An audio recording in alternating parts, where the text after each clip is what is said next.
बिना मजबूत इच्छा शक्ति के कुछ प्राप्त नहीं होता। कुछ प्राप्त करना है तो इच्छा शक्ति को मजबूत करो। भारत के पहले सीडीएस सर बिपिन रावत भारत माता के एक ऐसे सपूत थे जिन्होंने अपनी पूरी जिंदगी इस देश के लिए कुर्बान कर दी। दोस्तों, आज की इस वीडियो में हम देश के पहले सीडीएस सर बिपिन रावत के बारे में बात करने वाले हैं। Fact number 1। दोस्तों, पूर्व सीडीएस सर बिपिन रावत जी का जन्म 16 मार्च 1958 को उत्तराखंड के पौड़ी में हुआ था। दोस्तों, सर बिपिन रावत के पिताजी का नाम लक्ष्मण सिंह रावत था, जो कि लेफ्टिनेंट जनरल की रैंक से रिटायर हुए थे, जबकि उनकी माता उत्तरकाशी विधानसभा से विधायक रह चुके किशन सिंह परमार की बेटी थी। दोस्तों, रावत सर का परिवार काफ़ी पीढ़ियों से इस देश की सेवा में लगा हुआ था। Fact number 2। दोस्तों, सर रावत की शुरुआत की शिक्षा देहरादून के कैम्ब्रिन हॉल स्कूल में हुई और इसके आगे की पढ़ाई शिमला के एडवर्ड स्कूल में हुई। इसके बाद उनका एडमिशन नेशनल डिफेंस एकेडमी में हुआ। दोस्तों, इसके बाद वो इंडियन मिलिट्री एकेडमी में गए, जहां उन्हें स्वॉर्ड ऑफ ऑनर भी प्राप्त हुई। दोस्तों, स्वॉर्ड ऑफ ऑनर ऐसे छात्रों को दी जाती है जो स्पोर्ट्स, फील्ड ट्रेनिंग और भी कई एक्टिविटीज़ में नंबर 1 हो। Fact number 3। दोस्तों, सर रावत का सैन्य सफ़र 16 दिसंबर 1978 से शुरू होता है, जब उन्हें 11वीं गोरखा राइफल के 5वीं बटालियन में शामिल किया गया।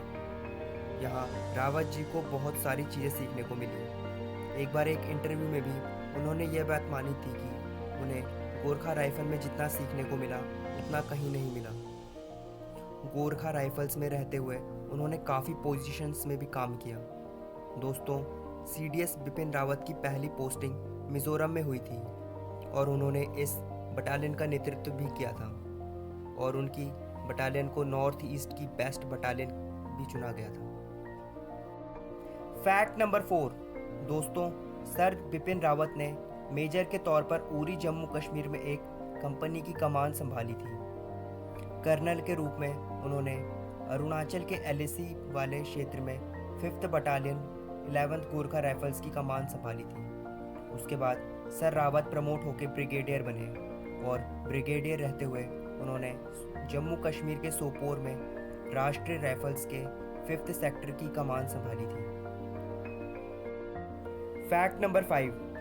दोस्तों, 17 दिसंबर 2016 को गवर्नमेंट ऑफ इंडिया ने सर रावत को 27वें जनरल के लिए अपॉइंट कर दिया और 1 जनवरी 2017 से वो इस पद पर काबिज हो गए। दोस्तों, जनरल बिपिन रावत को एज ए जनरल 31 दिसंबर 2019 तक काम किया और 1 जनवरी 2020 को जनरल बिपिन रावत देश के पहले सीडीएस बने। दोस्तों, चीफ ऑफ डिफेंस स्टाफ एक ऐसी पोस्ट है जो इंडियन आर्मी, इंडियन एयरफोर्स और इंडियन नेवी को कोऑर्डिनेट करती है। Fact number 6। दोस्तों, 8 दिसंबर 2021 को सीडीएस बिपिन रावत और 9 अन्य यात्रियों को ले जाने वाला प्लेन IAF MI-17V5 तमिलनाडु के कुन्नूर में क्रैश हो गया, जिसमें बिपिन रावत सर के साथ उनकी वाइफ मधुलिका रावत भी थी और दुर्भाग्यवश इस इंसिडेंट में कोई नहीं बचा और सब वीर गति को प्राप्त हो गए। दोस्तों, जब सर रावत जिंदा थे तो उनका सबसे इम्पॉर्टेंट मैसेज भारत के फ्यूचर के लिए ये था कि भारत और उसके मित्र मुल्कों को बायोलॉजिकल वॉरफेयर के लिए भविष्य में तैयार रहना पड़ेगा। राह में कितनी ही कठिनाइयाँ मिलें, राह कभी मत छोड़ना। इसी राह पर चलकर आपको आपकी मंजिल मिलेगी।